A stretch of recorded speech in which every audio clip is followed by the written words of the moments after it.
예, 오늘은 데살로니가 후서 마지막 장입니다. 3장을 읽고 나누는 시간을 갖도록 하겠습니다. 길지 않기 때문에 제가 읽도록 하겠습니다. 정말로 형제들아, 너희는 우리를 위하여 기도하기를 주의 말씀이 너희 가운데서와 같이 다름질하여 영광스럽게 되고 또한 우리를 무리하고 악한 사람들에게서 건지옵소서 하라. 믿음은 모든 사람의 것이 아님이라. 주는 미쁘사 너희를 굳게 하시고 악한 자에게서 지키시리라. 너희에게 대하여는 우리의 명한 것을 너희가 행하고 또 행할 줄을 우리가 주 안에서 확신하노니 주께서 너희 마음을 인도하여 하나님의 사랑과 그리스도의 인내에 들어가게 하시기를 원하노라. 형제들아, 우리 주 예수 그리스도의 이름으로 너희를 명하노니 규모 없이 행하고 우리에게 받은 유전대로 행하지 아니하는 모든 형제에게서 떠나라. 어떻게 우리를 본받아야 할 것을 너희가 스스로 아나니 우리가 너희 가운데서 규모 없이 행하지 아니하며 누구에게서든지 양식을 값없이 먹지 않고 오직 수고하고 애써 주야로 일함은 너희 아무에게도 누를 끼치지 아니하려 함이니 우리에게 권리가 없는 것이 아니요 오직 스스로 너희에게 본을 주어 우리를 본받게 하려 함이니라. 10절 우리가 너희와 함께 있을 때에도 너희에게 명하기를 누구든지 일하기 싫어하거든 먹지도 말게 하라 하였더니 우리가 들은즉 너희 가운데 규모 없이 행하여 도무지 일하지 아니하고 일만 만드는 자들이 있다 하니 이런 자들에게 우리가 명하고 주 예수 그리스도 안에서 권하기를 종용이 일하여 자기 양식을 먹으라 하노라. 형제들아, 너희는 선을 행하다가 낙심치 말라. 누가 이 편지에 한 우리 말을 순종치 아니하거든 그 사람을 지목하여 사귀지 말고 저로 하여금 부끄럽게 하라. 그러나 원수와 같이 생각지 말고 형제같이 권하라. 평강의 주께서 친히 때마다 일마다 너희에게 평강을 주시기를 원하노라. 주는 너희 모든 사람과 함께 하실지어다. 나 바울은 친필로 문안하노니 이는 편지마다 표적이기로 이렇게 쓰노라. 우리 주 예수 그리스도의 은혜가 너희 무리에게 있을지어다. 아멘.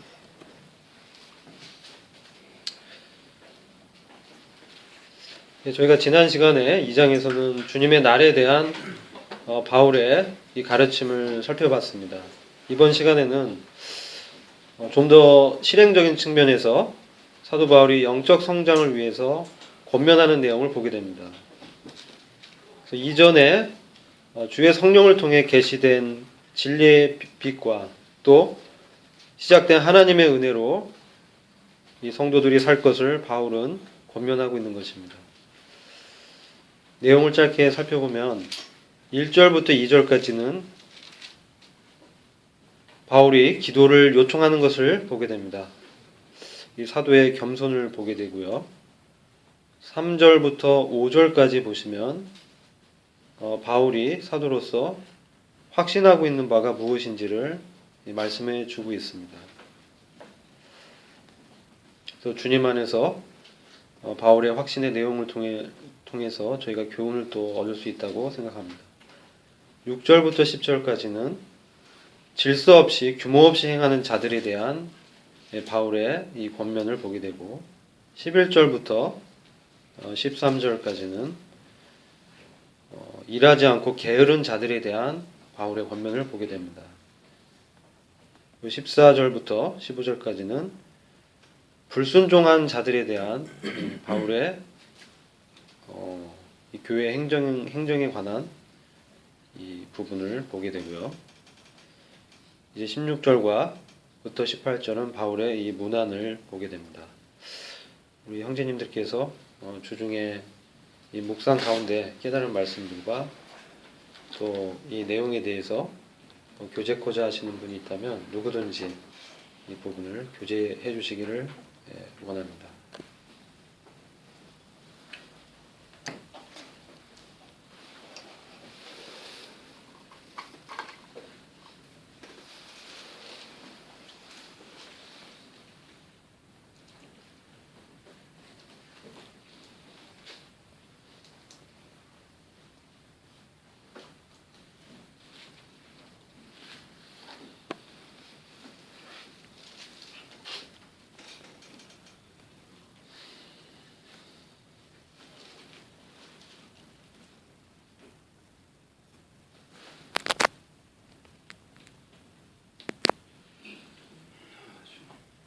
제가 먼저 좀 교재를 나누겠습니다.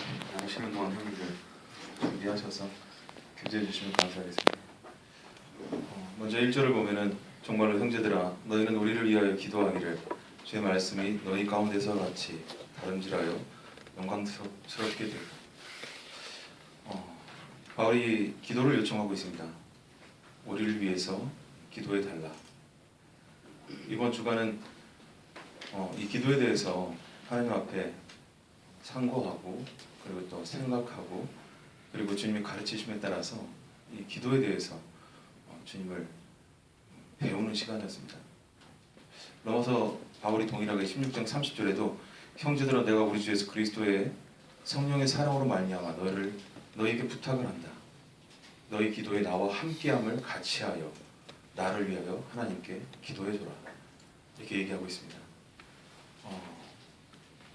이 바울이 요청하는 것은 공동사역을 요청하는 겁니다.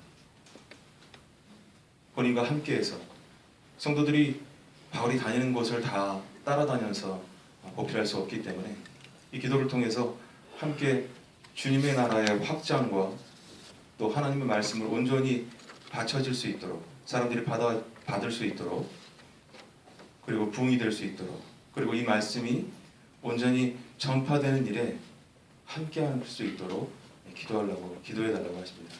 마찬가지로 골로새서 3장 4장 3, 4절에도 이렇게 얘기합니다. 우리를 위하여 기도하되 하나님이 전도할 문을 우리에게 열어주사 그리스도의 비밀을 말하게 하시기를 구하라. 이 일 때문에 내 힘을 다하느니라. 그리하면 내가 마땅히 할 말로써 비밀을 나타내리라. 당대 문학가였고 당대 이 종교인으로서는 최고의 지적인 자리를 가지고 있던 사람이었지만 하나님의 말씀은 지식으로 또 말로 전하는 것이 아니라 성령의 능력으로 전하는 것이라는 것을 바울은 알고 있었습니다. 사람이 자기 생각과 기준을 내려놓을 수 있는 길은 오직 성령의 역사하심밖에 없습니다. 그리고 성령께서 역사하지 않으면 어떤 사람의 마음도 열려지지가 않습니다. 그래서 주님께서는 이런 이유는 기도밖에 없다라고 말씀하신 이야기도 있습니다. 마찬가지로 하나님의 말씀을 온전하게 증거하고 전파하고 그리고 하나님을 나타내는 데 있어서 성령의 역사가 없이는 가능하지 않다는 것을 바울은 알았기 때문에 하나님 앞에서 성도들과 함께 닫혀져 있는 사람들의 마음의 문이 열릴 수 있도록 그리고 그 안에 예수 그리스도께서 그들에게 위해서 해놓으신 그 은혜를 알리기 위해서 기도하라고 이것은 곧 하나님 나라의 확장 그리고 하나님 나라의 부흥을 위해서 반드시 필요한 것을 알았기 때문에 이 기도야말로 성도들이 함께 동역해야 될 가장 중요한 일이다라는 것을 바울이 말씀을 통해서 교훈하는 것을 배우게 됐습니다. 두 번째로 이어서 3절 또한 우리를 부당하고 악한 사람들에게서 건지옵소서. 여기 3절에 보면 우리를 또한 우리를 무리하고 이제 부당하고 악한 사람들이라는 표현인데요. 이런 자들에게서 건지옵소서 하라. 믿음은 모든 사람의 것이 아니라 악한 사람 이게 뜻이 원래는 자기 원래 자리에서 떠난 자들인데요. 사실 바울이 전도했던 장소는 어디를 가든지 회당이었습니다. 이 부당하고 악한 사람들 그러니까 자기의 본래 위치를 지키지 않았던 사람들은 어떤 사람들이냐면 유대인들이죠. 이 기도의 동역은 악한 세력들의 방해를 막고 그리고 하나님의 말씀이 편만하게 증거될 수 있도록 지금 가르치신다는 거죠. 이 약한 사람들은 어떤 사람이냐? 오늘날 따지면 팔짱을 끼고 그래 너 얼마나 잘하나 한번 보겠어 내가 너 얼마나 말씀 잘 전하는지 네가 무슨 말을 전하는지 한번 보겠어 하는 사람들이죠. 마음이 높아져 있고 하나님을 안다고 하지만 실제 하나님과 상관없는 삶으로 하나님의 이름에 먹칠하고 있는 그리고 하나님의 성전의 문을 닫았으면 좋겠다고 할 만큼 잘못된 행위를 하고 있던 사람들 이런 사람들의 마음의 문을 열라고 주님께서 기도하라고 합니다. 믿음은 모든 자들의 것이 아니다. 갈라디아서 5장 5절에 보면 성령으로 말미암아서 성령으로 말미암아 믿음으로 의의 소망을 기다린다. 모든 믿음도 하나님이 주시는 것이고 이 믿음은 천차만별이다. 그러니까는 모든 믿음은 모든 자들의 것이 아니라는 뜻은 하나님께서 모든 사람들에게 은혜를 동일하게 내려주시지만 그 은혜를 받는 사람들은 각자마다 그 은혜를 받는 상태나 그리고 상황이나 믿음이 다르다는 얘기죠. 어떤 사람들은 하나님께서 베풀어 주신 작은 은혜에도 감사하고 또 그 안에서 당신이 얼마나 큰 은혜를 받았는지, 그래서 자신이 가지고 있는 것이 아니라 자신에게 주신 그 은혜로 말미암아서 하나님을 감사하는 사람들이 있습니다. 하지만 상상하기도 힘든 많은 은혜를 받았음에도 불구하고 그 은혜에 대해서 이 책을 뒤로 던져버린다, 생각이 나는데 던져버리는 겁니다. 하나님께서는 우리 모두에게 동일한 은혜를 주고 계시다. 하지만 그것을 받는 자에 따라서 그 은혜는 은혜가 되었든지 아니면 그 은혜는 가치 없게 되어버린다. 거룩한 것을 개나 돼지에게 주지 말라고 주님 말씀하셨는데요, 가치를 알지 못하기 때문입니다. 하나님의 말씀이 주어지고 던져질 때에 그것에 대해서 아멘하고 함께할 수 있는 사람, 그리고 그것에 대해서 소중하고 생명처럼 여길 수 있는 사람, 그 사람은 오늘날 그러한 사람을, 그러한 예배자를 주님 오늘날 찾고 계시다는 교훈을 통해서 받았습니다. 믿음으로 살기 위해선 기도가 있어야 한다. 마태복음 6장 9에서 10절에 주님께서 하나님 나라가 이루어질 수 있도록 기도하라고 하십니다. 기도는 하나님의 나라가 우리의 심령 속에 이루어지도록, 또 이루어질 때까지 해야 한다. 엊그저께 형님하고 통화를 한번 했어요. 이제 모르겠습니다. 우리 젊은 청년들에 대해서 이렇게 짧게 교제하고 또 필요에 대해서 교제하고 그 사정에 대해서 얘기했는데, 주님이 이 한 주간 저한테 주신 마음이 뭐냐면 하나님의 나라가 이루어지게 하옵시고라고 주님 말씀을 주셨거든요. 마태복음 6장 8절에 하나님께서는 너희에게 필요한 것을 다 알고 계신다. 무슨 말씀이냐면 너희가 이 땅에 머물면서 잠시 붙들려 있으면서 너희에게 필요한 것이 무엇인지 또 어떤 것인지 나는 알고 있다. 그렇기 때문에 너희가 기도해야 될 것은 너희는 이렇게 기도하라. 하나님의 나라가 이 땅에 이루어지게 하옵시고. 그리고 누가복음 17장에 그런 얘기를 합니다. 하나님의 나라는 이미 너희 마음 안에 이루어졌느니라. 물론 하나님 말씀을 하실 때 과거, 현재, 미래를 통해서 또 이 땅에서 그리고 미래적으로 역설하시면서 하나님의 말씀을 또 하나님의 나라를 증거하시는데요. 더 주목하게 되는 건 하나님의 나라가 마음 안에 이루어져야 된다는 겁니다. 주님이 이거에 대해서 저에게 계속 말씀을 하셨어요. 이 하나님의 나라가 심령에 이루어지지 않게 될 때에는 평강이 주장할 수가 없다는 것을 잘 압니다. 소망이 주님 나라에 있지 않기 때문에, 다른 곳에 그 생각이 가 있기 때문에 이리저리 치일 수밖에 없죠. 하나님의 나라가 이루어지지 않은, 그리고 하나님의 나라를 믿고 있지 않은 신앙 상태는 하나님을 기쁘시게 할 수 없고 또 그거에 대해서 소망을 가질 수 없게 합니다. 주님은 그 평강이 나를 주장할 수 있을 때까지 기도하라고 얘기하십니다. 그것이 없을 때 성도의 삶은 믿음으로 안착되지 못하고 세상의 풍파에 밀려서 이치고 저리치게 된다. 하나님 나라가 내 마음속에 이루어지지 않았을 때 비진리가 내 마음을 차지하고 가치 없는 삶에 나의 시간과 물질과 마음을 쏟아서 주어진 시간을 낭비한다. 주님은 시간의 개념으로 세월을 아끼라 때가 악하다고 말씀하셨는데, 이 시간의 개념은 이 땅이 만들어질 때부터 시작된 거고 이제 얼마 남지 않았다고 주님 말씀하십니다. 그렇기 때문에 주님은 아끼라고 얘기하신 거거든요. 내게 주어진 시간을 가치 없고 쓸데없는 일에 사용하지 말고 진정 내가 생명을 주면서 창세전에 너에게 준비한 그 놀라운 은혜 안에서 주어진 시간을, 삶을 사용하라고 교훈하십니다. 그리고 주님께서 마태복음 8절에 구하기 전에 너희에게 있어야 할 것을 하나님이 아신다. 쓸데없는 걸 구하라는 것이 아니죠. 주님은 우리에게 필요하시다는 걸, 잠시 머물면서 이 땅에서 무엇이 필요한지 가장 잘 알고 그것이 우리 각자에게 가장 유익하다는 것, 또 제 자신에게 유익하다는 것을 교훈하셨습니다.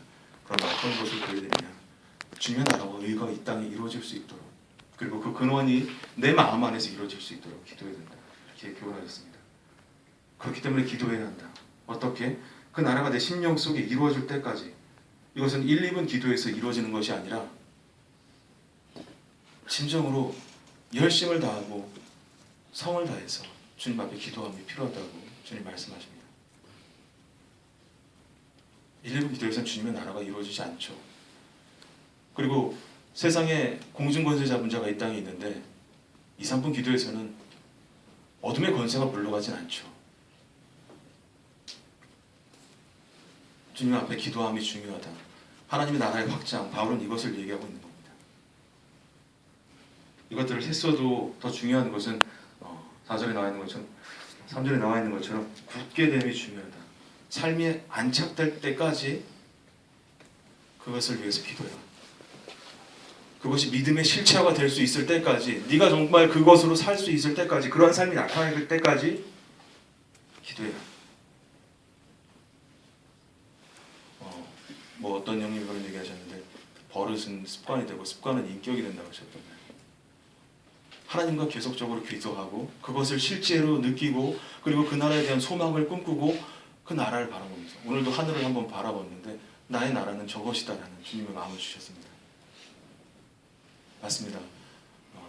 눈에 보여지는 나라는 아니겠지만 하나님께서 나에게 예비하신 나라, 그리고 이미 그 나라를 내 안에 이루어 주셨기 때문에 그 믿음으로 말미암아서 주님께 감사할 수 있다. 그렇게 될 때 5절처럼 너희 마음을 인도하여 하나님의 사랑과 그리스도의 인내에 들어가게 하신다. 시띠나무라고 하는데 가시나무죠. 아무 쓸데없는 나무를 주님께서 금관을 입히셔서 조각목으로 정말 주님 앞에 쓸 수 있는 그런 나무로, 지성소에 들어갈 나무로 만드셨는데요. 이런 은혜를 받게 하셨고요. 그리고 그리스도의 고난에 참여한다. 사실 하나님으로서 말씀이 되셔서, 말씀 하나님으로서 이 땅에 내려오셔서 자기 백성에게 수모를 당하시는 그런 고난을 당하셨고, 이 말씀이 저한테 가장 위로가 됐어요. 11서 12장 2, 3절 믿음의 주여 또 온전케 하시니 예수를 바라보자. 그는 그 앞에 있는 기쁨을 위하여 십자가를 참으사 부끄러움을 개의치 아니하시더니 하나님 보좌 우편에 앉으셨느니라. 너희도 피곤치 아니하여 낙심하지 않기 위하여 죄인들이 이같이 자기에게 거역한 일을 참으신 일을 생각하라. 주님도 그렇게 고통을 당했고, 그렇기 때문에 너희들은 그분을 생각하면서 너에게 주어진 시간을, 너에게 당면한 고난을 이겨내라. 고난이 없는 것 자체가 고난, 문제라는 겁니다. 복음을 위해서, 그분을 위해서 사는 삶은 당연히 고난이 있다는 거죠. 이 땅에서 먹고 사는 문제가 아니라 필요한 모든 것을 알고 계신 주님이 내가 먹기 위해서, 고난하고 고통은 틀린데요. 제가 참 고통을 많이 당했던 것 같아요. 제 나름대로 만든 문제들. 하지만 고난은 아무나 당하는 게 아니라는 걸 주님이 교훈하셨습니다. 이러한 은혜를 베푸신, 그리고 이러한 사랑을 베푸신, 그리고 또 그리스도의 영광에 참여할 수 있게 은혜를 베푸신 자를 위해서 기도하고 그 나라의 확장을 위해서 기도해야 된다. 그리고 전도하시는 형님도 계속 기도 부탁을 하시지만 이뿐만 아니라 성도 각자가 세워지고 주님 앞에 온전히 설 수 있도록, 주님의 나라가 우리 안에 실체화될 수 있도록, 있게 되는 나라가 될 수 있도록 나를 포함한 성도 모두가 진정으로 기도하고 그리고 믿음으로 주님 앞에 나가서 주님 오실 때까지 주께 기쁘시게 하는 삶이 되어야 된다. 이런 교훈을 주님 주셨습니다. 이상입니다.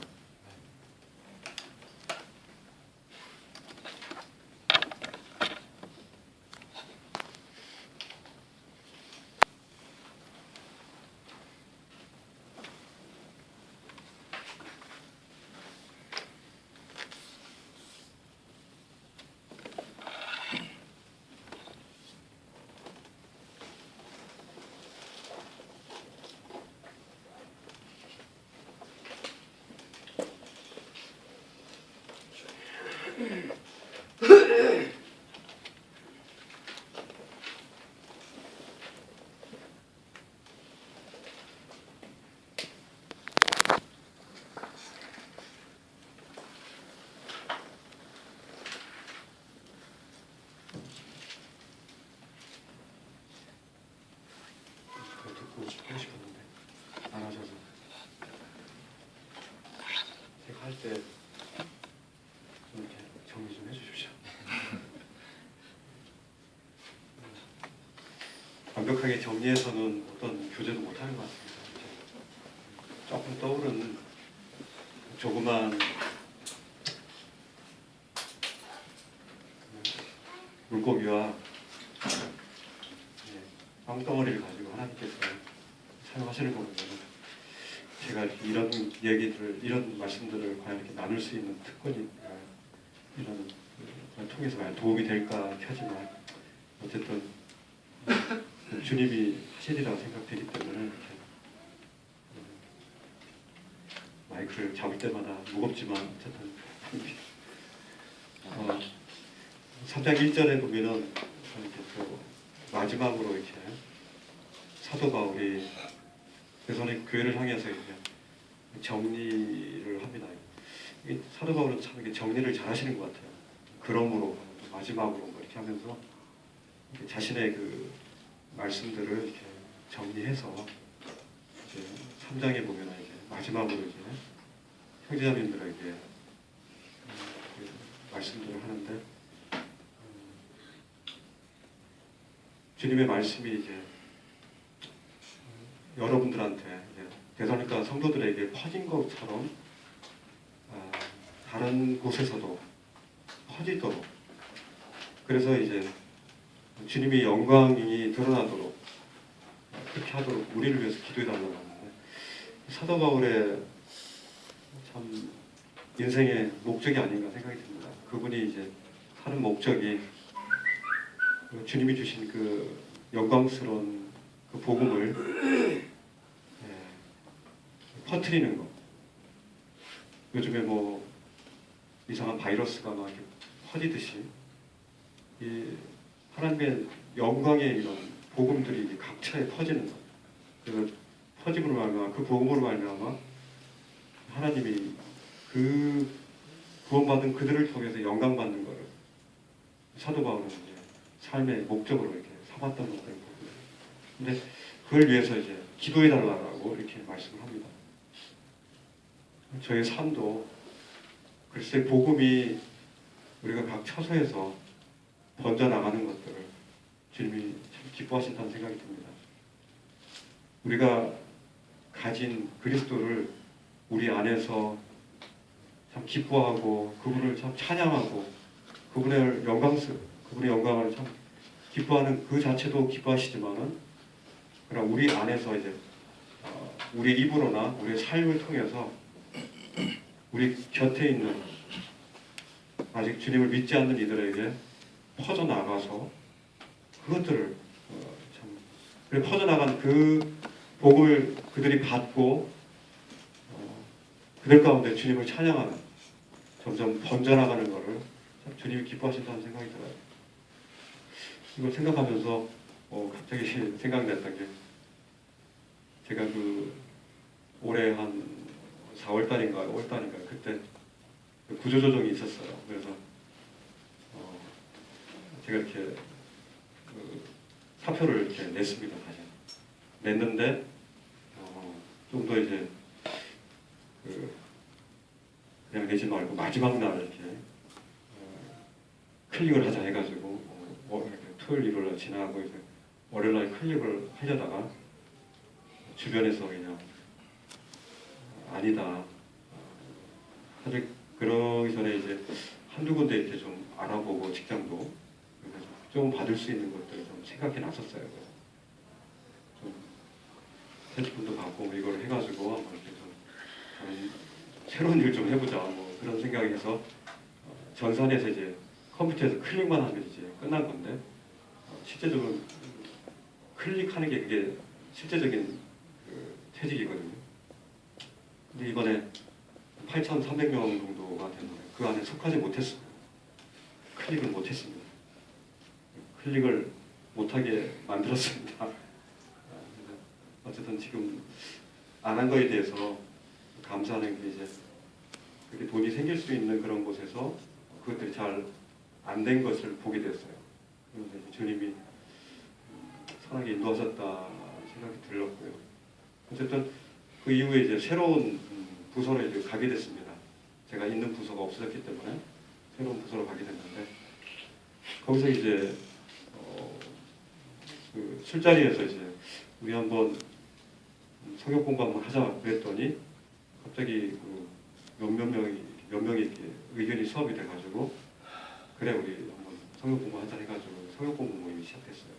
됐는데 이분들이 이제 아직 그 예수님을 모르는 사람도 있고 교회를 다니시는 분도 있는데 그때 문제가 생겼던 게 이제 주기도문으로 시작하자 이제 그렇게 시작하더라고요. 그래서 나는 그렇게 하면 나 안 한다 라고 했는데 그때 이제 몇몇 형제들하고 좀 교제를 했어요. 그냥 주기도문 하고 이렇게 하는 게 나는 좀 맞지 않는데 이렇게 해서라도 해야 되는 거 아니야 하면서 침투적인 측면에서 굳이 내가 주기도문을 안 하면서 그들과 접촉을 안 하는 것보다는 주기도문을 하면서 그들에게 어쨌든 그 접촉을 할 수 있는 기회를 만드는 것이 좀 좋겠다라는 그 기도 중에 그런 좀 마음이 생겨서 주기도문을 시작하는 모임을 시작했습니다. 근데 이제 같이 주기도문도 하다 보니까 그것도 그냥 다들 주기도문 요즘은 잘 모르더라고요.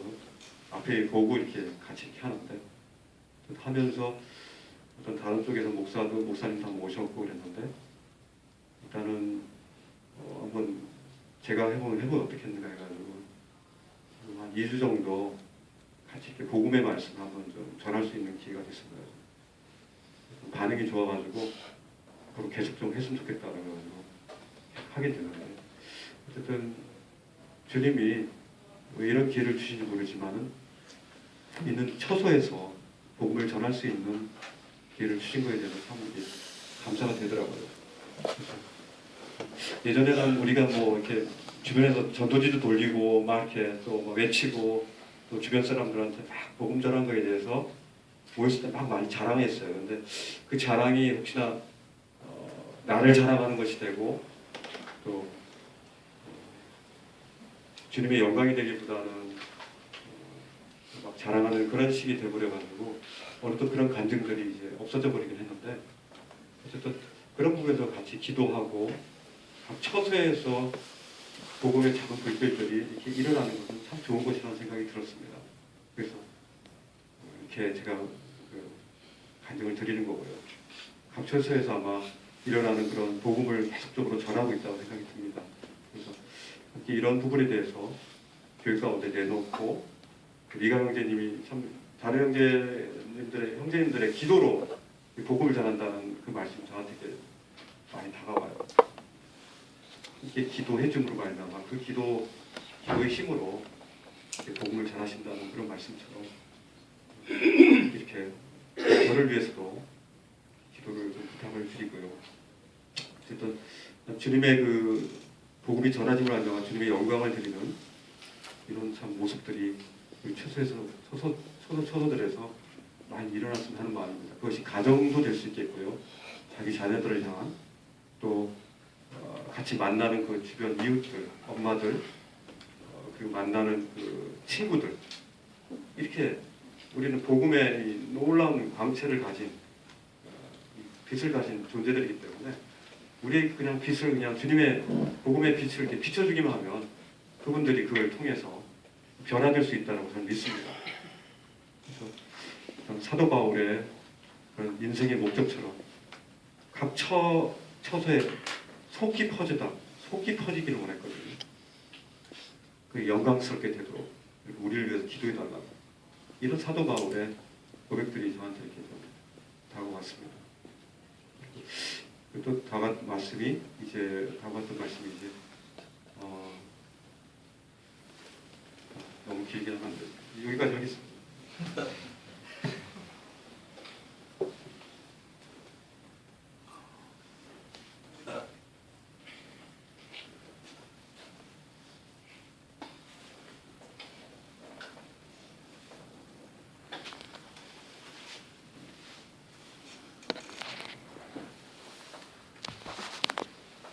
삼장 5절 주께서 너희 마음을 인도하여 하나님의 사랑과 그리스도의 인내에 들어가게 하시기 바랍니다.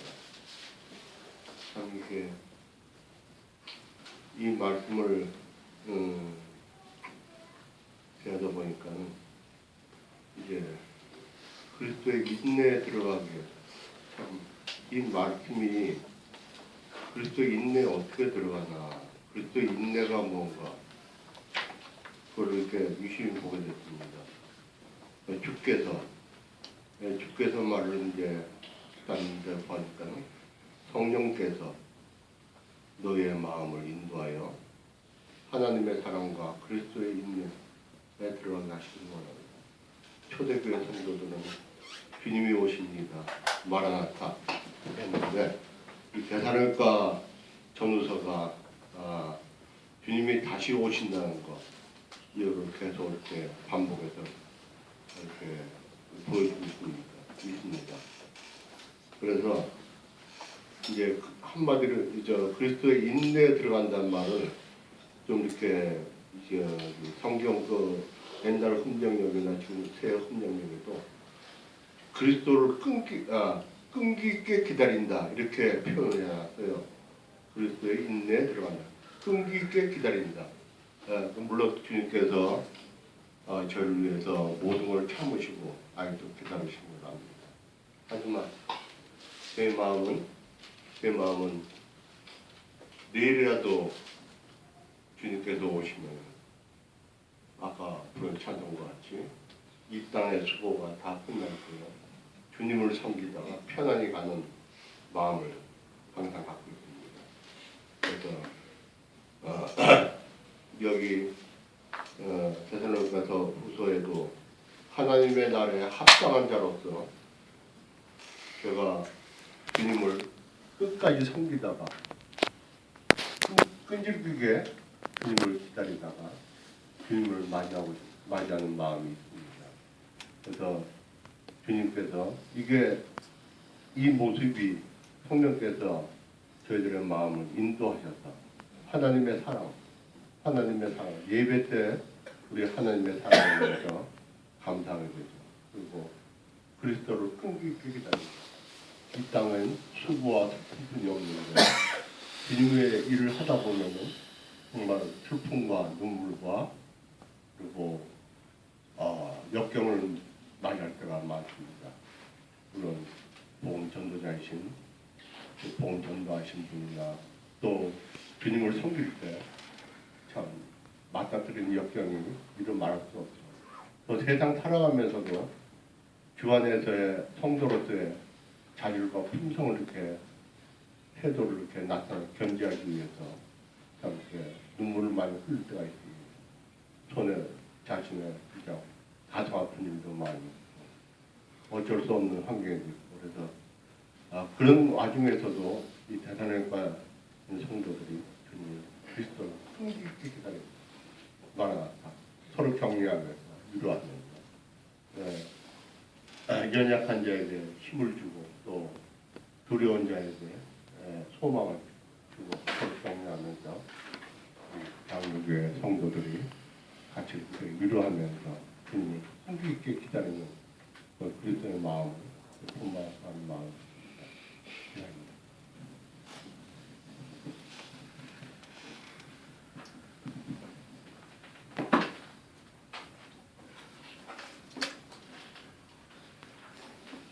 우리 대사님과 후서 이렇게 끝으로 우리 사도 바울 형님이 그 성도들을 위해서 말씀하신 것 중에서 저는 실질적으로 이 말씀을 이렇게 실천했던 그런 부분들이 있어서 이 말씀만 들다 보면 참 너무 이렇게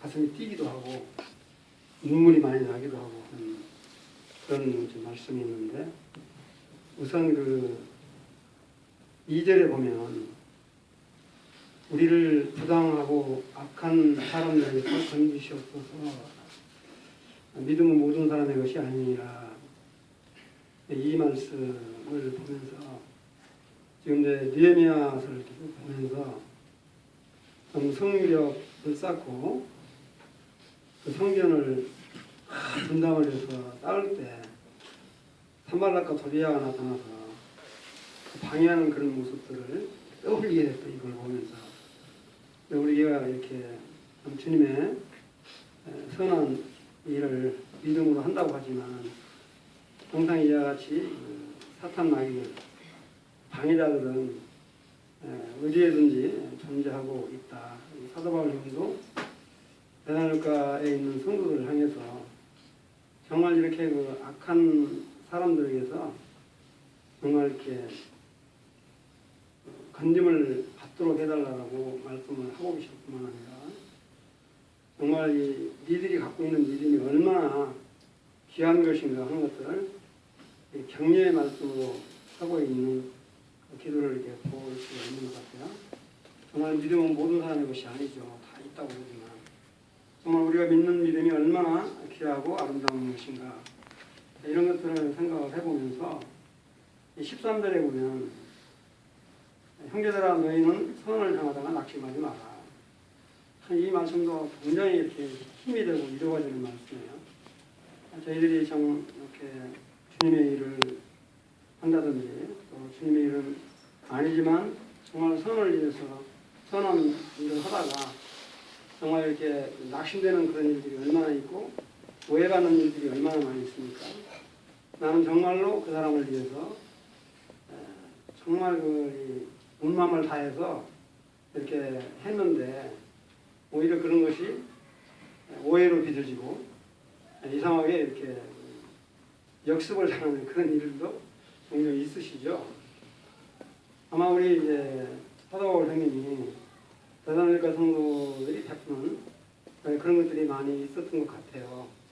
그러다가 이렇게 낙심하지 마라 이런 그 권면을 받을 때 굉장히 이렇게 힘이 참 나는 것을 볼 수가 있었고요. 그다음에 이제 6절에 보면 형제들아 우리 주 예수 그리스도의 이름으로 너희를 명하노니 게으르게 행하고 우리에게서 받은 전통대로 행하지 아니하는 모든 형제에게서 떠나라 그랬는데 이거는 너는 돌이켜라 이렇게 돌아서라 이렇게 좀 표현을 하고 싶고요. 또 14절에 보면 누가 이 편지에 한 우리의 말을 순종하지 아니하거든 그 사람을 지목하여 사귀지도 말고 그로 하여금 부끄럽게 해라. 참 사도바울님이 말씀을 보면 너무 이렇게 격려의 말씀을 계속 하시다도 이런 말씀이 나오면 너무도 이렇게 분명한 이렇게 굽이 갈라진 말씀을 하고 계시는 것 같아요. 저는 이제 그 6절 이걸 볼 때마다 로마서 16장 17절 한번 보실래요? 로마서 16장 17절에 보면 형제들아 내가 너희를 권하노니 너희가 배운 교훈을 거슬러 분쟁을 일으키거나 거치게 하는 자들을 살피고 그들에게서 떠나라. 돌아서라는 의미죠.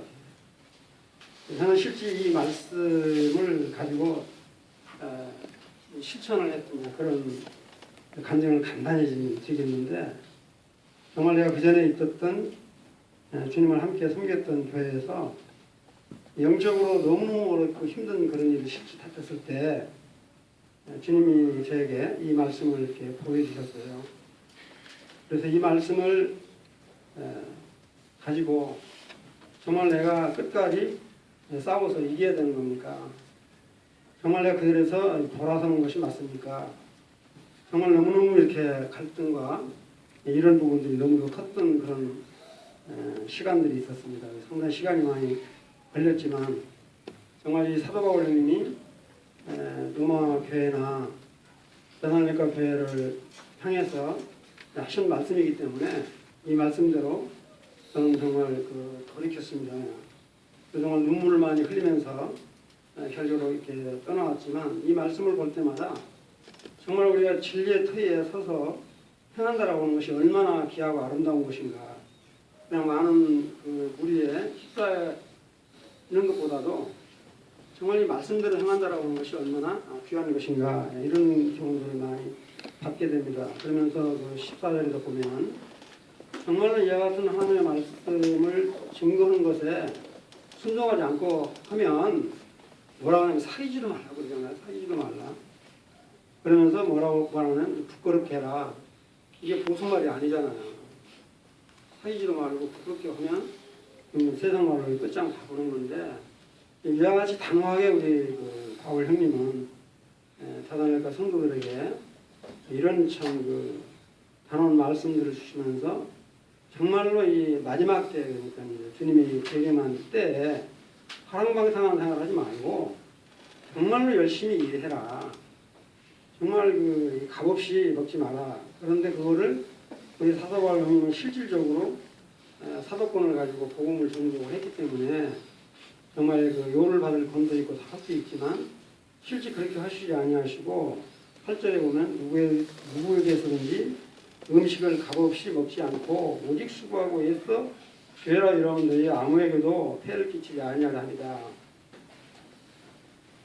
9절에 보면 우리가 권리가 없는 것이 아니요. 그러니까 우리 사도바울님은 충분히 이와 같은 것을 다 받을 수 있었음에도 불구하고 대단회가 교회 성도들에게 좀 본이 되는 삶을 살기 위해서 정말 열심히 일하면서 자기 먹을 것을 일들을 다 하셨던 그런 모습을 떠올리게 하시면서 정말로 대단회가 그 성도들이 정말 주님이 오신 이 마지막 때라고 해서 아무렇거나 사는 것에 대해서 아주 경종을 울리고 있는 이와 같은 것을 보면서 오늘을 사는 우리들도 정말 주님이 언제 오실지 모르지만 정말 끝까지 주의 말씀에 이렇게 붙들림에 대해서 정말로 열심히 수고해야 된다. 그래서 이제 12절에 보면 그리스도 안에서 권하기를 조용히 일하여 자기 양식을 먹으라 하노라. 이런 그 말씀들을 통해서 볼 때 주님이 오실 때까지 우리들이 어떻게 그리스도인으로서 이렇게 살아야 될 것인가 큰 교훈이 됩니다. 그래서 정말로 이제 하나님의 말씀대로 실천하고 산다라고 하는 것이 얼마나 귀하고 아름다운 것인지, 그리고 우리가 믿음을 갖고 있다라고 하는 것이 얼마나 귀하고 영광스러운 것인지.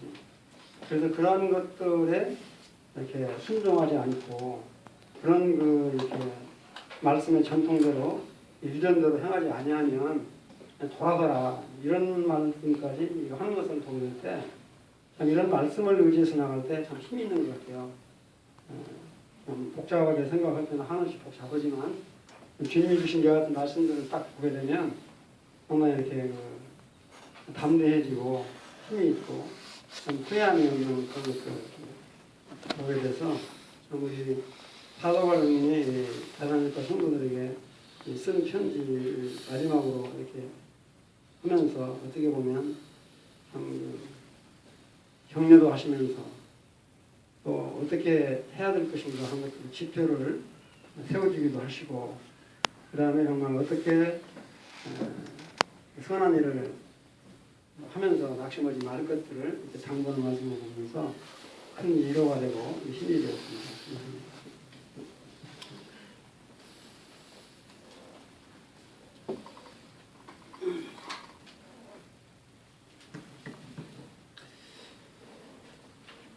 아, 3절, 2절 말씀에 믿음은 모든 사람의 것이 아니다라는 이 말씀이 있는데 이것에 사실 이 주체가 누구의 믿음이냐 이런 그 생각을 사실 그동안 안 하고 그냥 당연히 우리 성도들의 어떤 이 믿음에 대해서 나의 믿음에 대해서 얘기하신 게 아니냐 그렇게 생각을 했었는데 이 김강현 기자님 말씀하신 것처럼 이 부당하고 악한 사람들의 또 연관이 된 것 같습니다.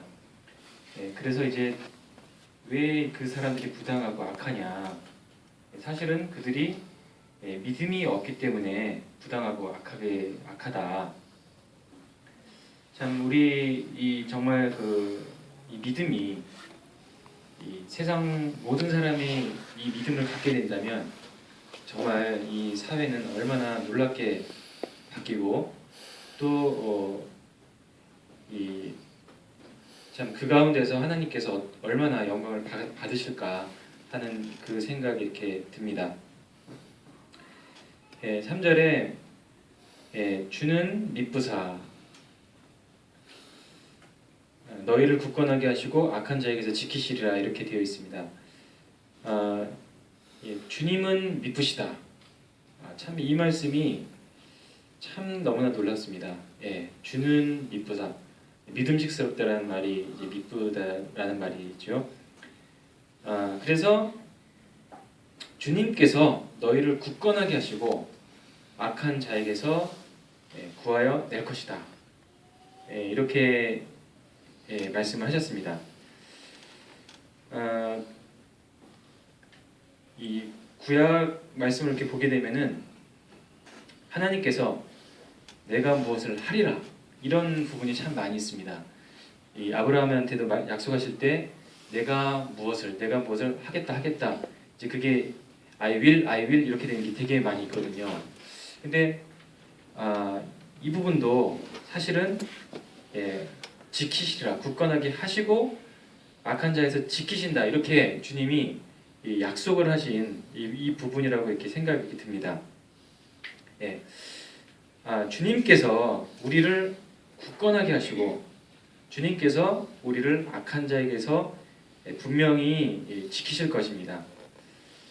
참 우리는 저도 믿음이 없습니다만 사실 우리가 해야 할 수 있는 부분이 없고 단지 주님께서 이렇게 우리를 굳건하게 하신다 하실 때 그것에 대해서 아멘하고 엎드리는 것 그리고 지키신다 하실 때 감사합니다라고 이렇게 엎드리는 것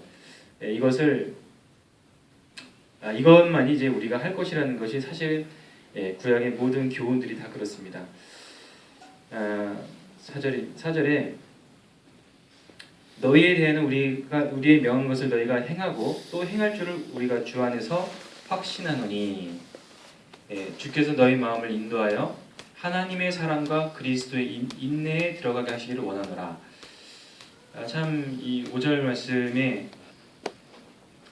주께서 너희 마음을 인도하여 하나님의 사랑과 그리스도 인내 이렇게 되어 있습니다.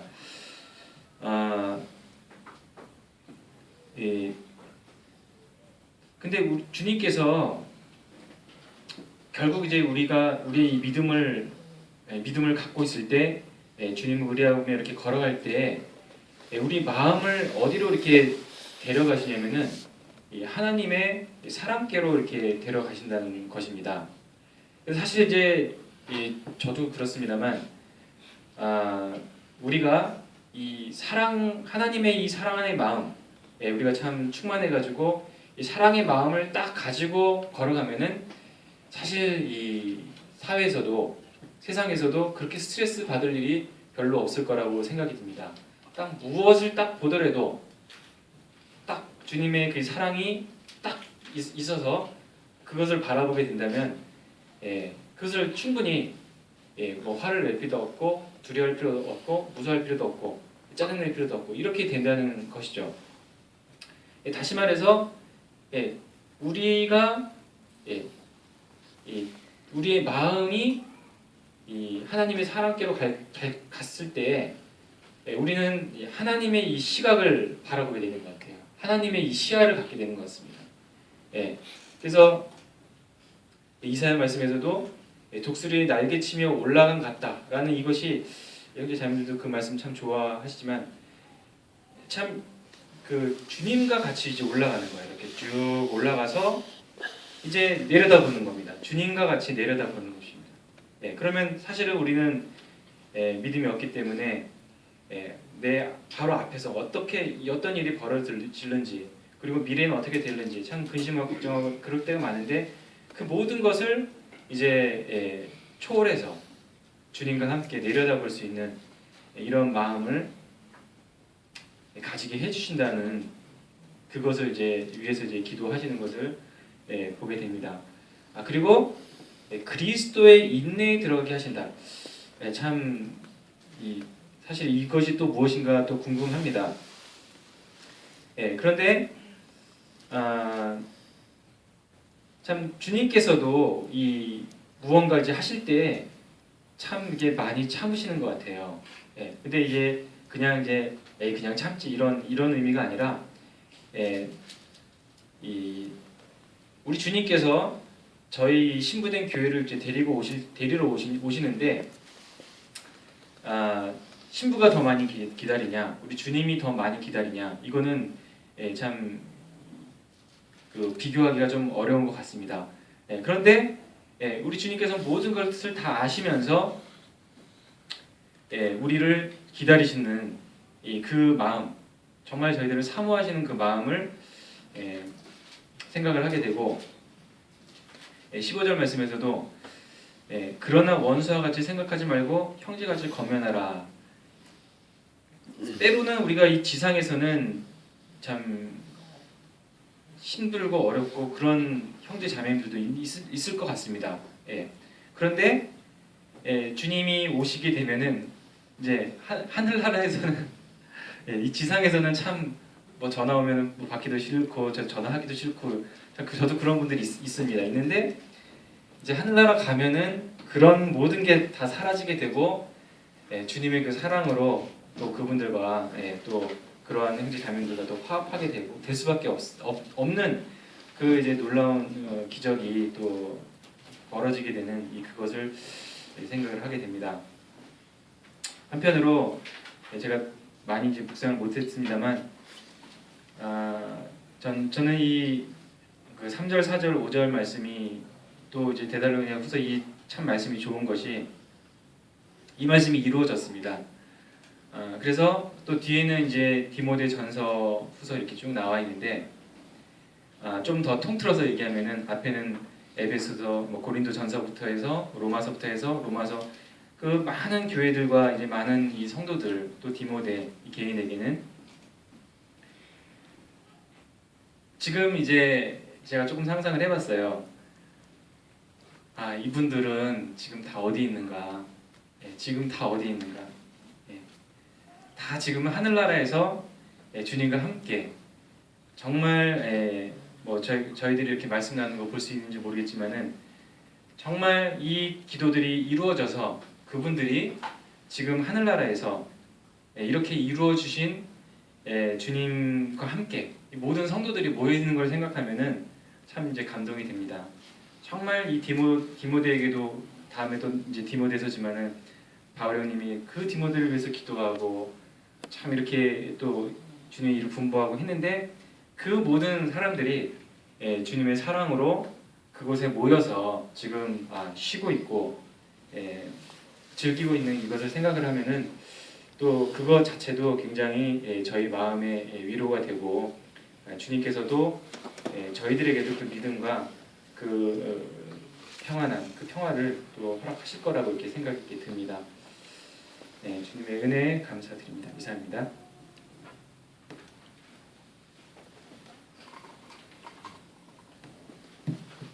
네, 저도 짧게 나누겠습니다. 이 3장 말씀은 이제 기도로서 동역할 것과 그리고 가르침을 받은 것을 행해라 이런 그 소신서의 마지막 부분에 항상 이렇게 좀 행할 것을 강조하고 있는 부분이 이렇게 동일하게 데살로니가 후서에도 이렇게 말씀하고 있습니다. 근데 그 참 데살로니가 교회가 그렇게 고난과 그 어려움에도 그 믿음을 지키고 그 믿음을 지키고 그 복음을 전했던 또 그런 그 데살로니가 교회의 그 성도들인데 갑자기 이렇게 그 게으르고 또 규모 없이 행하고 또 일하지 않고 이런 부분이 나온 거 보면서 좀 이해가 안 됐던 게 왜 이렇게 됐을까 하는 생각을 좀 하게 됐습니다. 그래서 참 저희가 이런 모습에 많이 있을 수도 있다는 생각이 듭니다. 그래서 저희도 그냥 믿음으로 은혜로 이렇게 강조하다 보면 물론 그 행위가 저희 육신의 행위나 어떤 사람의 의지로 행하는 것이 아닌 것은 분명하지만 자칫 저희가 은혜와 믿음 가운데 이렇게 있으면서 행하지 않는 그런 모습이 좀 있다는 생각이 되고, 근데 이 데살로니가 교인들이 왜 이렇게 갑자기는 아니죠, 이렇게 그 고난과 역경에서 그 믿음을 지키고 사랑의 수고를 하고 했던 그런 그 성도들이 이런 권면을 받아야 되는지 이제 그런 것이 좀 생각이 이렇게 됐습니다. 그래서 좀 이해도 안 됐고 좀 생각했는데 좀 묵상했던 거는 참 이들 가운데 이제 마지막 때가 됐고 종말이 가까워지게 되면서 그렇게 말씀이 이제 받아들이게 되면서 참 모든 것을 이렇게 행하지 않고 그 말세의 마지막 때를 스스로 마지막 때가 됐다는 그런 그 마음으로 이렇게 그냥 게으르고 이제 그 앞부분에 보면 그 2장 말씀에도 보면 특히 마음이 흔들리고 이렇게 그 말세 때 됐다는 걸 그 생각했기 때문에 아마 그 행함을 이렇게 하지 않고 규모 없이 사는 그런 모습이 있지 않나 생각이 좀 드는데, 저는 이제 좀 놀랬던 것은 이 여기서 게으르게 행하고, 이게 보면 영어로는 보면 아이들이거든요. 이게 아무것도 행하지 않고 있는 사람들이라고 이렇게 좀 더 이해하기 쉽게 그렇게 좀 이해하기 더 쉬운 것 같아서, 게으름은 뭐 하는 걸 안 하는 건데 이렇게 같은 말이지만 아무것도 행하지 않는 사람들, 이런 사람들에 대해서 또 전통이라고 하는데 대부분 이제 복음서에는 이제 사람의 전통에 대해서 얘기할 때는 이게 부정적으로 이렇게 많이 이런 말을 많이 쓰는데, 여기서는 가르침을 받은 것, 이런 가르침을 받은 것에 대한 것을 지켜 행하라. 그래서 4절에도 그 바울 사도가 이렇게 그 당부하고 있는 것이, 우리가 명한 것을 너희가 행하고 또 행할 줄을 우리가 주 안에서 확신한다, 이렇게 얘기하고 있거든요. 근데 이제 그렇지 못한 아무것도 하지 않는 사람들, 그리고 가르침을 따르지 않는 사람들에 대해서 이렇게 떠나라, 멀리하라, 이렇게 얘기하시고, 아까 이 말씀도 나누셨지만 어떤 범죄한 것도 아니고 특별한 문제가 있는 그런 그 성도가 아닌데 이런 사람들을 향해서 멀리해라, 이렇게 말씀할 정도로 심각하게 얘기하고 있는 부분이 보이고, 또 뭐 14절에도 동일한 말씀인 것처럼 우리말에 순종하지 아니하는 그 사람을 지목해서 사귀지 말라, 부끄럽게 만들라, 이렇게 가까이 하지 말라는 얘기거든요. 그리고 그렇지만 형제같이 고면할 것을 이렇게 말하고 있는 말씀에서, 참 어떤 범죄나 이런 죄 가운데 빠진 형제에 대해서는 이렇게 저희가 당연히 이렇게 그를 고면하고 멀리해야 되는데, 행하지 않는 사람에 대해서도 게으르게 알면서도 전통이나 가르침을 받은 것을 그대로 따르지 않고 일부러 이렇게 그가 이렇게 행하지 않는 사람들도 동일하게 이렇게 좀 대하고 있는 모습을 보면서 약간 좀 깜짝 놀랐다 할까요? 이렇게 그런 말씀이 나온 것을 좀 보게 됐습니다. 그래서 저희가 이제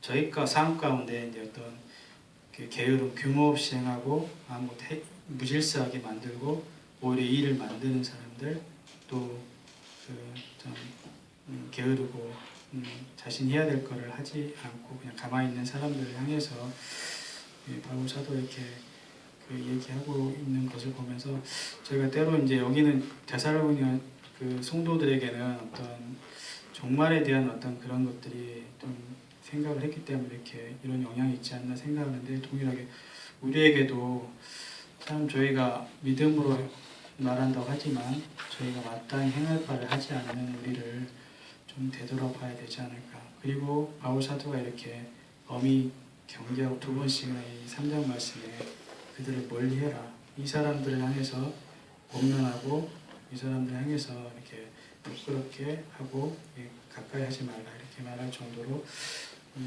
심각하게 얘기하는 걸 보면서 저희가 참 마땅히 해야 될 바를 하지 않는 부분에 대해서 알면서도 하지 않는 부분에서 저희 좀 자신을 이렇게 되돌아보게 되는 것 같습니다.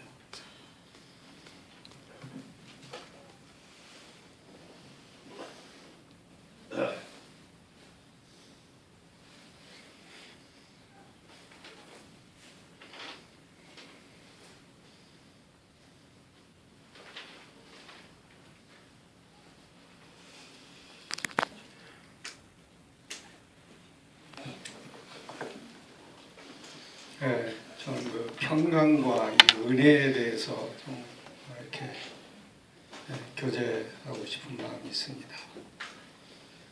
오늘 이렇게 교회에 오기 전에 조그마한 그 식당에 이렇게 들어가서 이제 떡볶이하고 김밥 이렇게 먹고 오려고 들어갔는데 마침 우리 박근혜 형제님이 거기 계셨어요. 그래서 또 우리 박근혜 형제님을 또 이렇게 뵀는데 우리 또 박근혜 형제님이 또 식사하고 먼저 나가시면서 또 우리 또 그 밥값까지 다 이렇게 지불하고 가셨는데 그래서 참 주님이 우리에게 이 먹는 것까지도 은혜를 입게 하시는구나. 그런데 내 편에서는 은혜인데 우리 박근혜 형님 편에서는 그 자기가 먹은 거 위에 것까지 지불을 하셨단 말이에요. 그러니까 거기서 이렇게 생각하면서 우리가 주님의 은혜를 이렇게 받고 은혜 안에서 살고 참 그러는데 또 구원도 은혜로 받았는데 근데 주님은 그 대가를 다 지불하셨고 실제는 넘치게 지불하신 것을 우리가 그 받고 우리는 그 누리는데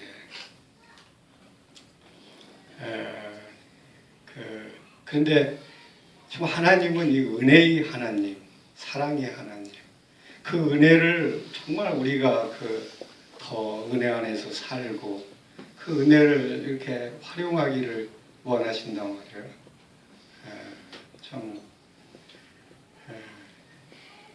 그걸 오히려 하나님의 은혜 안에 거하지 않는 것이 오히려 불신이고 오히려 죄고 은혜를 떠나가는 게 죄고 그래서 참 하나님은 우리를 지으셨을 뿐만 아니라 우리가 하나님의 은혜 안에서 은혜로 살기를 원하시는 그래서 모든 걸 다 하나님이 해놓으신 실제 에덴 동산의 환경은 아담과 하와가 하나님이 해놓으신 모든 걸 잘 받고 활용하면 그게 다 자기 것이 되는 거였거든요. 근데 그걸 그 은혜를 떠난 거예요. 그게 내가 하고 싶었던 거예요. 제가 요즘 이 평강이라는 걸 이렇게 주님 안에서 생각하면서 내가 평강이 깨어질 때가 언제냐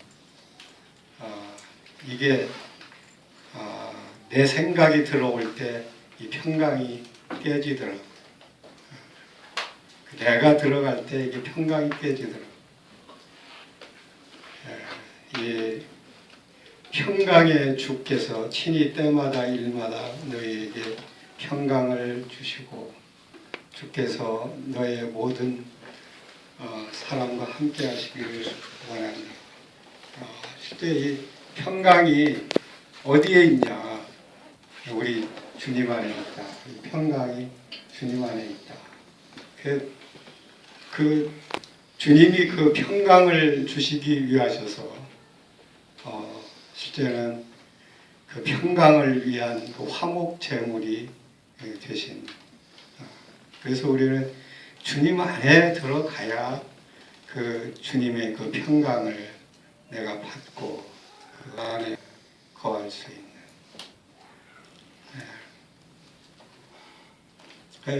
참 이 평강이 때마다 일마다 근데 실제 우리가 추구하는 행복이 무엇이겠습니까?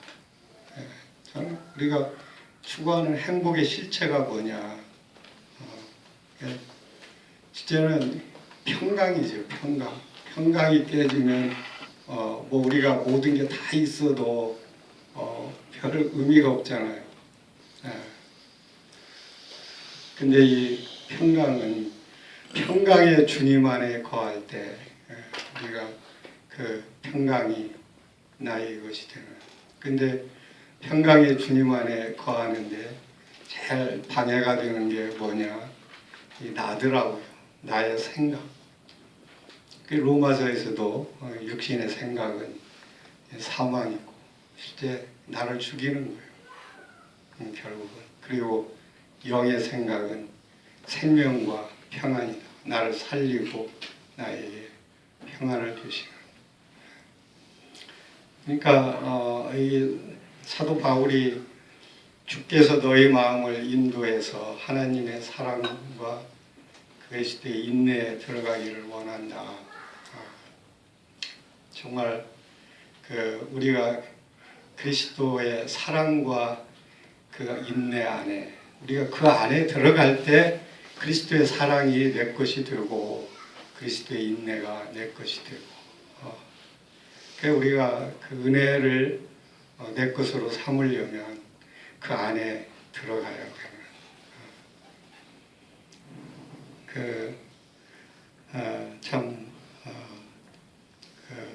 우리가 그리스도께서 지불한 모든 은혜, 그리스도께서 이루신 그 모든 평강, 우리가 그 안에 들어가서 그것을 나의 것으로 삼고 나의 것으로 사는 이런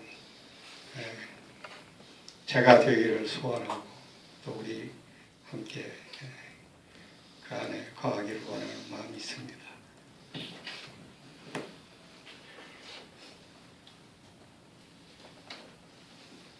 청년들 중에 한 분이라도 좀 나눠 주시죠.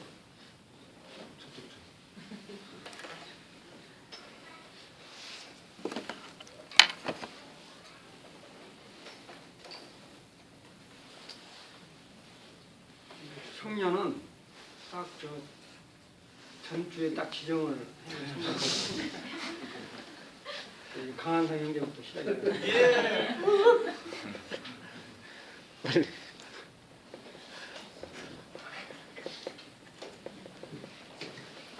짧게 제가 감기 걸려가지고 안 하겠었는데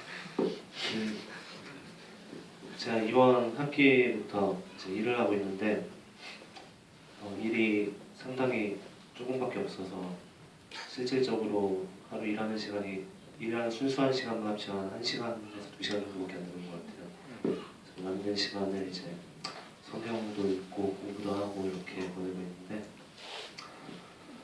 데살로니가후서 3장을 읽으면서 이제 6절의 전통에 대해서 생각을 해보게 됐습니다. 바울이 이야기하고 싶었던 전통이 무엇일까? 그 영어 성경에는 트레디셔널이라고 적혀 있는데 그 전통에 대해서 좀 찾아보니까 여러 가지 전통들이 많이 나오더라고요. 그래서 아까 이야기하셨던 그 예수님께서 그 바리새인들이 손 씻는 것에 대해서 이제 뭐라고 했을 때 너희가 왜 사람의 전통을 따르냐고 이렇게 이야기도 하셨고 바울 사도도 이제 여러 가지로 전통에 대해서 많이 이야기를 했는데 바울이 이야기하고 싶은 전통은 다른 것들이 아니라 이제 그리스도인의 삶을 이야기하고 싶었던 것 같습니다. 나한테서 가는 전통, 바울의 어떤 것이 아니라 바울이 이야기하고 싶었던 것은 그리스도인의 삶이었던 것 같았고 이제 데살로니가 후서에서 전서부터 이제 계속 나오는 이런 사람들이 그 재림에 대해서 여러 가지 재림이 곧 일어날 것이다 하면서 이제 모든 것을 놓고 그냥 마냥 기다리고 있는 것에서도 이제 바울이 거기서 대해서 이야기를 한 것은 이제 바울이 이야기했던 그런 그리스도의 삶은 그런 것이 아니었기 때문에 바울이 여러 가지로 얘기한다고 생각을 했습니다. 그래서 이것을 보면서 이제 그 전통대로 행하지 아니하는 모든 형제에게서 떠나라라는 조금 강력한 말로 이야기를 하는데 약간 그런 생각이 들었어요. 제가 이제 학생회를 맡고 있습니다. 학생을 맡고 있는데 제가 항상 학생들 대할 때 조금 두려운 마음이 있어요. 이 아이들한테 내가 이제 할 수 있는 것은 어떤 성경 지식들을 전해주는 것이 아니라 무엇보다도 먼저는 이제 먼저 구원받고 먼저 침례받은 형제로서 또 그리스도인의 학생은 어떻게 살아야 되는가 이런 것들을 가르쳐줘야 된다고 생각하고 있는데 제가 그렇게 가르쳐주지 못하고 있다는 생각이 많이 들었어요. 그리고 이 학생들이 이제 이야기하는 것들을 볼 때마다 일단은 이제 학생들은 요즘 세태가 많이 공부에 치우치다 보니까 여러 가지 이야기할 때마다 그리스도인 다운 학생의 삶은 이런 것이 아닌데라는 생각을 하면서도 어떤 내가 제대로 전달을 하지 못하고 있어서 그런가 이런 생각도 하면서 많은 생각을 하고 있는데 10절에 보면 누구든지 일하기 싫어하거든 먹지도 말게 하라. 이 말은 요즘 세대에서는 이렇게 가르치고 있지가 않은 것 같아요. 요즘 세대에서 가르치고 있는 거는 너가 더 먹고 싶으면 더 일해라 이렇게 가르치고 있는 것 같아요. 그러다 보니까 우리들도 이제 더 먹기 위해서 이런 어떤 것들을 하게 되고 더 먹기 위해서 나의 성공이나 나의 이런 출세들을 바라보게 되다 보니까 그런 것들이 제가 봤을 때는 학생들에게도 미치게 되는 것 같고 이런 것들이 점점점 그 세상에 심화되어 가고 있는데 과연 이런 것들이 바울이 이야기하고 싶었던 전통일까 이런 생각을 해보게 됐습니다. 저도 이제 이런 생각들을 많이 할 때가 있는데 그래서 결론적으로 정리해야 됩니다. 근데 고린도서 3장을 읽으면서 과연 내가 그 바울이 말하고 싶었던 그런 전통대로 살아가기 위해서 어떻게 해야 될 것인가, 또 그런 전통들을 우리가 받은 것뿐만 아니라 우리가 우리의 뒷세대들한테 전통을 가르치고 또 그 전통에 대해서 이야기해 주면 내가 어떠한 삶을 살아야 될 것인가, 또 어떠한 이야기들을 해줘야 될 것인가, 그리고 제가 지금 맡고 있는 이런 학생의 아이들한테도 어떠한 삶이 정말 그리스도인 학생다운 삶이고 앞으로 내가 살아가는 게 어떻게 해야 될 것인가를 이야기해 줘야 될까, 이런 고민들을 해보게 됐던 것 같습니다.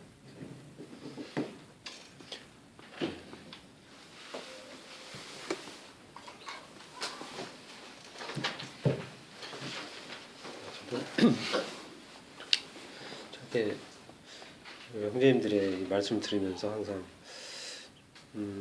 주님의 성령께서 저희 가운데 교훈하시고 깨달음을 주시는 것들을 들으면서 감사가 되었습니다. 저도 이 데살로니가후서 3장 말씀 보면서 1절에 보시면 주의 말씀이 너희 가운데서와 같이 다름질하여 영광스럽게 되고, 이와 같이 이제 사도 바울이 말씀이 데살로니가 성도 안에서 역사에서 막힘없고 장애물 없이 그들이 그 말씀에 순종함으로 하나님의 그 의로움이, 하나님의 말씀이 옳다함이 입증되어지는 것을 통해서 하나님께 영광이 돌려지는 거와 같이 다른 지역에서 사도 바울이 이 복음을 전할 때도 그와 같이 말씀이 역사에서 그 복음의 말씀과 성도에 대한 말씀을 듣는 영혼들의 이 변화를 통해서 하나님께 영광을 돌리는 그런 바울의 사역이 될 수 있기를 기도하는 것을 보게 됩니다. 그래서 이 사도행전을 보면 이 서신서와 연결이 되는데, 아마도 여러 학자들의 견해는 고린도 교회의 이 연약함 때문에 바울이 많이 힘들었고, 그때 이제 데살로니가 성도들의 이 순종함을 통해서 또 격려와 위로를 받았던 것 같습니다. 그래서 이 데살로니가 성도에게 같이 기도의 요청을 하고, 또 고린도 후서에서는 고린도 전서에 나타난 이런 연약들이 일부 교정이 됐다는 것을 바울이 말씀하고 있는 것을 보게 됩니다. 그래서 실제로 이 성도의 기도를 통해서 변화의 역사가 일어나고 복음의 열매가 맺히는 것을 바울의 사역 가운데서 매번 경험했다고 분별이 됩니다. 저희도 이와 같이 말씀이 저희 가운데서 다름질하고 말씀하신 그 주님이 영광스럽게 되는 것은 저희가 그 말씀에 따라 행할 때라고 이제 생각이 되는 거죠. 그래서 주님께 이 말씀이 맞습니다. 이 말씀이 참으로 주님의 뜻입니다. 그리고 그 말씀에 따라서 주의 영의 인도함을 따라서 우리가 행할 때에 하나님께는 그것이 영광이 되는 것입니다. 그래서 그것을 이제 기도하고 있다는 것을 봤을 때, 이 기도 없이는 이 말씀의 역사가 복음이나 또 저희 삶 가운데 말씀을 하는 변화가 성장이 있을 수 없다라는 것을 깨닫게 됩니다. 저희가 기도를 좀 많이 해야 되겠다라는 필요를 보게 되고요. 2절을 보면서 믿음에 대해서 저도 생각했는데, 믿음은 지금도 모든 사람의 것이 아니라고 생각이 됩니다. 제 직장 가운데도 그렇고 저희 친인척 중에서도 믿지 않는 분들이 계십니다. 근데 이제 이 믿지 않는 분들 뒤에서 역사하는 그 사단의 이 괴계와 또 악한 세력들의 방해들을 보게 되는데, 저는 한편에서는 이런 것들이 우리를 통해서 주님께 더 도움을 구하게 되고 주님께 의지하게 되고, 또 이러한 시험을 통해서 우리 안에 참 믿음의 근본이 무엇인가를 생각할 수 있는 것 같습니다. 그래서 우리 안에 계신 그 주님께서 우리로 하여금 기도를 또 하길 원하고, 또 우리에게 있는 이 믿음이 얼마나 소중한가 보게 하시는 것을 깨닫게 됩니다. 그럼 언제 그러면 믿음이 모든 사람의 것이 될 것인가, 이 생각을 좀 해봤습니다.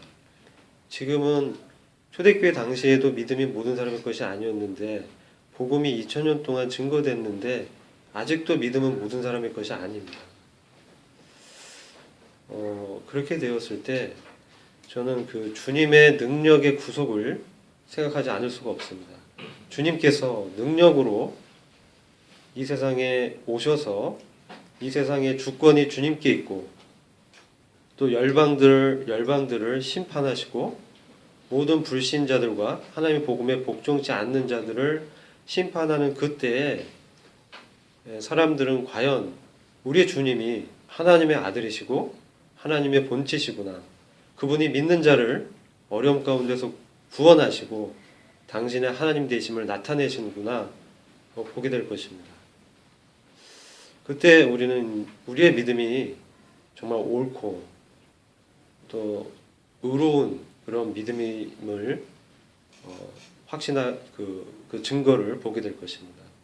그리고 궁극적으로 이것이 완성되는 것은 주님의 새 하늘과 새 땅에서 거룩한 성 새 예루살렘이 이 땅에 내려올 때, 이 땅의 모든 사람들이 하나님의 그 임마누엘을 경험하게 되면서 하나님과 완전한 연합을 하게 되는 것이죠. 그때는 정말 모든 사람이 이 믿음을 갖게 된 그때가 라고 생각이 됩니다. 근데 지금은 우리는 주님께 구할 수밖에 없습니다. 우리의 믿음을 굳게 하시고 악의 세력에게서 다만 악에서 구하옵소서. 주님도 그런 기도를 하셨지 않습니까? 그래서 다만 악에서 구해달라, 악한 자에게서 지켜달라고 기도하는 이 바울의 태도를 보면서 능력의 근원이 우리에게 없구나, 주님께 있기 때문에 항상 겸허히 우리의 능력이 없음을 인정하고 우리의 선함이 없음을 인정하고 주님께 전적으로 의지하고 주님을 붙들 때에 이러한 승리의 역사가 우리 안에서 또한 나타나리라고 생각이 되는 것입니다. 그래서 이 바울은 철저하게 이것을 경험했고, 철저하게 기도했고, 철저하게 서신서에서도 보면 성도들에게 자신의 사역을 위해서 기도를 요청하는 것을 이제 또 보게 됩니다. 이것이 주님의 그 뛰어난 그 사도의 사역의 한 정신이라는 것을 이제 확인하게 되고요.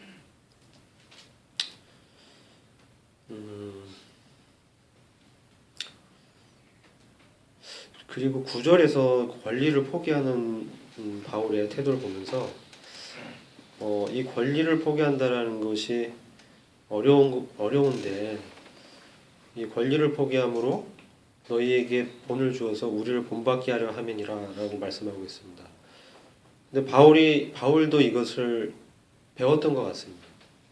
누구한테 이 권리를 포기하는 것을 배웠을까? 우리 주님에게서 배웠다고 생각이 되었습니다.